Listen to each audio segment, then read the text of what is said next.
Hello everybody. As promised in my last video, I will show you now what I will change on the complete hot end, especially the heat break and the nozzle, because I have a theory what is causing my inconsistency, especially for stringing. And yeah, I will dismount it. I will show you how I do this. It's pretty easy. You just take off the whole cover with 3 screws.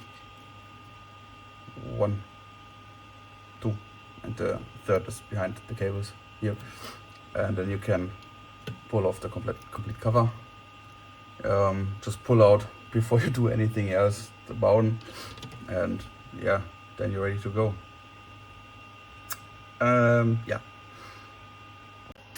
So first of all, you unscrew these 2 screws here. I already loosed them because I have to hold my phone on the other hand. And then you have to loose this screw up here, and now the complete hot ends comes out. Here it is. And here you already see something interesting, what is normal for the Mark 8 or Mark 10 hot ends. The bowden tube goes nearly complete down to the nozzle. And this is something what I don't want to have on my new build, you could say. I bought from Amazon this heat break and the nozzle, and this is a Titan heat break where the bowden tube stops somewhere up the half, and just the tube goes down to the nozzle. So I don't have any problems with the bowden when it's not completely on to the nozzle, and I'm able to tighten the space between the heat break and the nozzle completely, so it's getting completely tight. I will show you how I do this. It's pretty easy, but for those guys who never did this, it's maybe interesting. So to get out the nozzle, this is the first step I'm doing every time when I rebuild or upgrade my hot end. I'm heating up the hot end, and especially for the Mark 8 and Mark 10 hot ends, it's pretty good to use one of the screws as an anchor point for your clipper. So I'm holding it like this, that you have a nice grip when you screw out the nozzle. So we are at 244 degree. Yeah, that should work.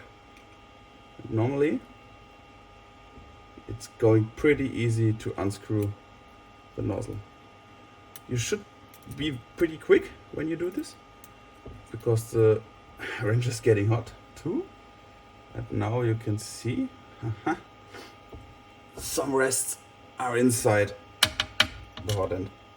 And yeah, now you just, yeah, this is normally what happens when you don't care about the screw.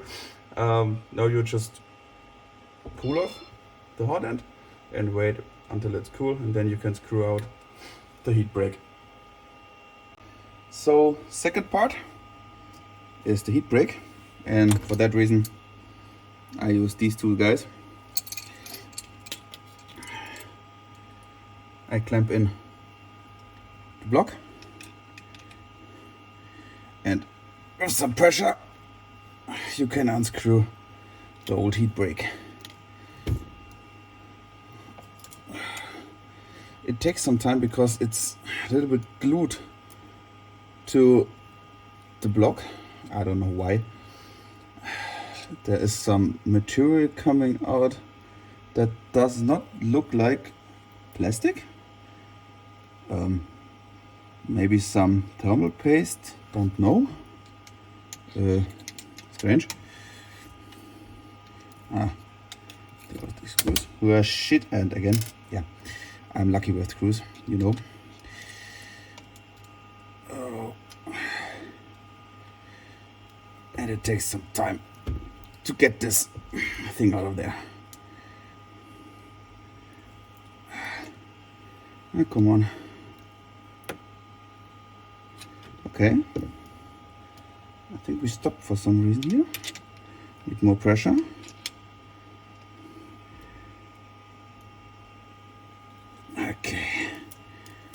this works. Now it's nearly done. Maybe it's not even hot anymore. Aha. There is this bad guy.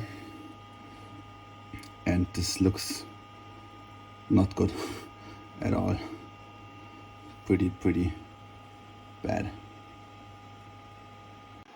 So to compare the both setups, old one, new one. I already know the heat break. I used it in my CR10 down there, and it's giving me pretty good prints with ABS and already TPU. So I know this guy. What I'm interested in is the new nozzle. This is a plated copper nozzle. Don't know if it works. It's the first time I'm using these kinds of nozzles, but first of all, when I compared it to heat breaks, this is a little bit interesting. The creality heat break is a little bit higher than the new heat break for the creality hot ends. So I don't think this will make some problems if I screw it right enough in. So this shouldn't be a problem. And as you can see, this heat break is, I don't know if this looks normal, but I think this guy is fucked up. That's, yeah, the end. And I also think, I don't know if this is right, but I have some pieces of Bowden tube rests sticking in the inside. I don't know if you can see this. This looks pretty strange. Don't know, but that's the reason why I want to change to this guy. You don't have this problem, because yeah, you see the Bowden tube ends after a few millimeters, and yeah, there won't be these problems anymore. So I screw it back in.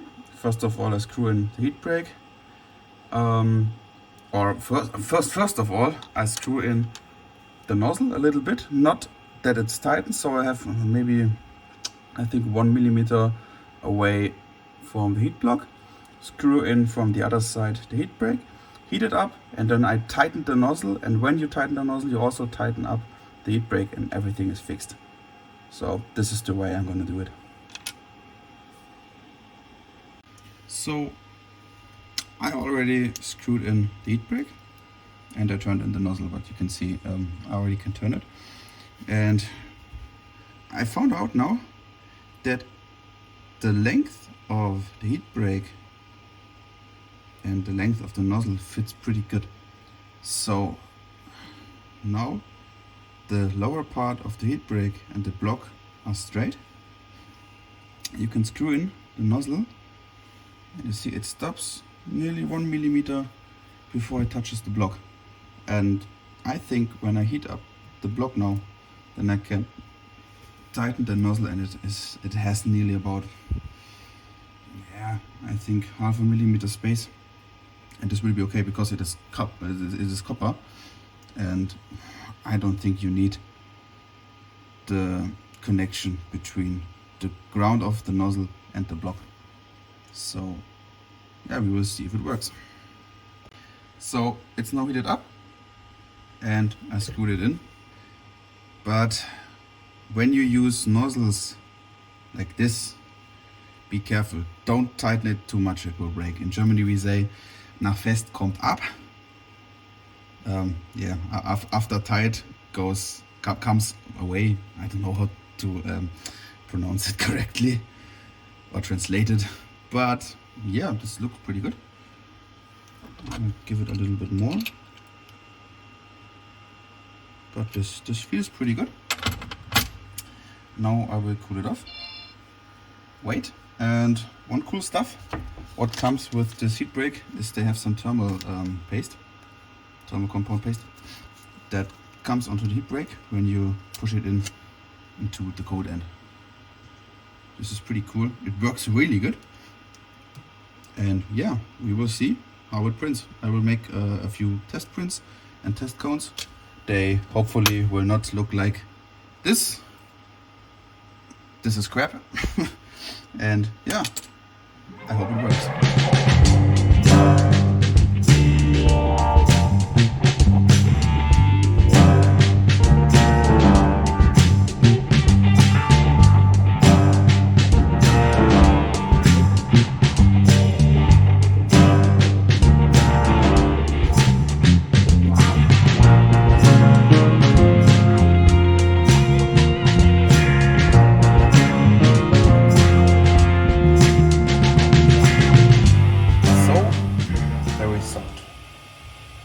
Well, I think my operation was successful.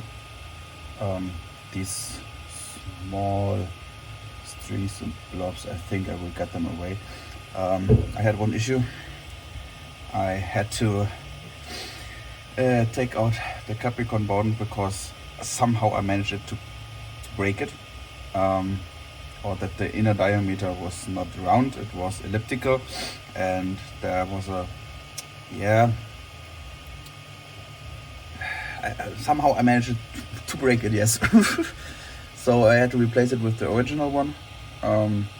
So I set it up, my retraction distance up to 5 millimeters. But yeah, this is okay. At some points I have some under or over extrusion, so it's not perfectly, but the stringing is good, and I think I can manage that. And yeah, it feels like we have over and under extrusion. Yeah, that's strange, but for the first test, this is great. I hope it helps. I hope this video may help some of you guys who want to change it too and have the same problems as me. Inconsistency, problems with the bound tube. And yeah, I will link all the parts I used in the description.